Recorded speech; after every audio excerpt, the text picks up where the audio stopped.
Ninakusalimu kwa jina lipitalo majina yote, jina la Bwana wetu Yesu Kristo. Leo ni Aprili 13, mada ikisema Biblia yote ni kamilifu. Karibu katika mfululizo wa masomo ya kesha la asubuhi. Tuombe.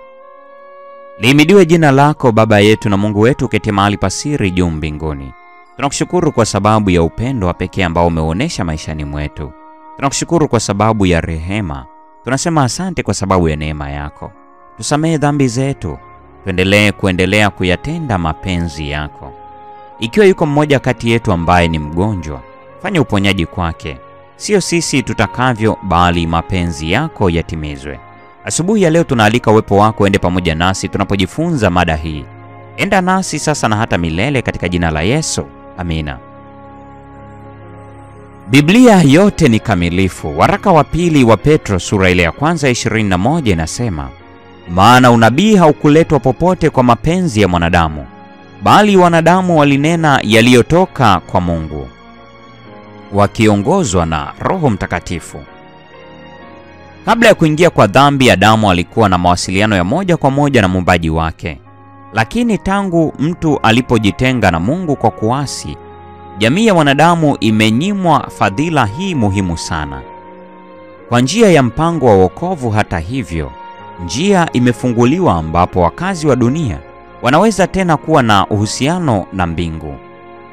Mungu amewasiliana na wanadamu kwa njia ya Roho wake, na nuru ya Mungu imetolewa kwa ulimwengu kwa njia ya ufunuo aliyowapatia watumishi aliowachagua. Wanadamu walinena yaliyotoka kwa Mungu wakiongozwa na Roho Mtakatifu. Waraka wa pili wa Petro sura ya kwanza 21.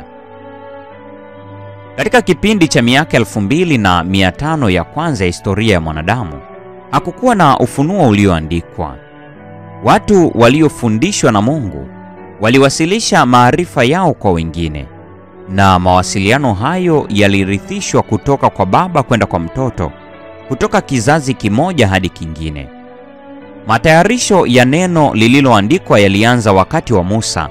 Ufunuo uliovuviwa ulikusanywa pamoja na kuunda kitabu kilichovuviwa. Kazi hii iliendelea katika kipindi kirefu cha miaka 1600, kuanzia kwa Musa, mwanahistoria wa uumbaji na sheria, hadi kwa Yohana, mwandishi wa ukweli mzuri wa Injili. Biblia inamtaja Mungu kuwa ndiye mtunzi wake, lakini Biblia iliandikwa kwa mikono ya wanadamu, na katika mitindo tofauti ya vitabu vyake mbalimbali inadhihirisha tabia mbalimbali za waandishi kadhaa. Ukweli wote uliofunuliwa una pumzi ya Mungu. Timotheo wa pili sura ya 3 ya 16. Lakini umeelezwa katika maneno ya wanadamu. Yeye aliye wa milele kwa njia ya Roho wake Mtakatifu aliangazia nuru katika akili na mioyo ya watumishi wake. Amewapa ndoto na njozi, ishara na mifano, na wale waliofunuliwa ukweli huo waliuweka katika mawazo na lugha ya kibinadamu. Amri 10 zilitamkwa na Mungu mwenyewe na ziliandikwa kwa mkono wake mwenyewe. Zilitoka kwa Mungu na hazikutokana na utunzi wa kibinadamu. Lakini Biblia, pamoja na ukweli wake mtakatifu ambao umeelezwa katika lugha ya kibinadamu, huonesha muungano wa Mungu na mwanadamu. Muungano kama huo ulikuwepo katika asili ya Kristo, ambaye alikuwa mwana wa Mungu na mwana wa mtu. Kwa hiyo, ni kweli juu ya Biblia kama ilivyokuwa kweli juu ya Kristo, kwamba naye neno alifanyika mwili akakaa kwetu. Injili kama ilivyoandikwa na Yohana Mtakatifu sura ya kwanza aya 14.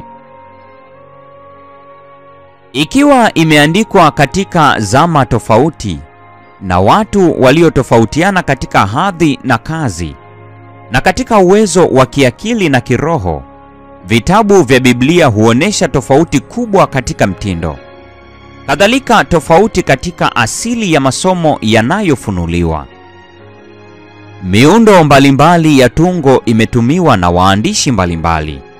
Mara nyingi ukweli ule ule umeelezwa na waandishi mmoja kwa namna ya mvuto zaidi kuliko mwingine.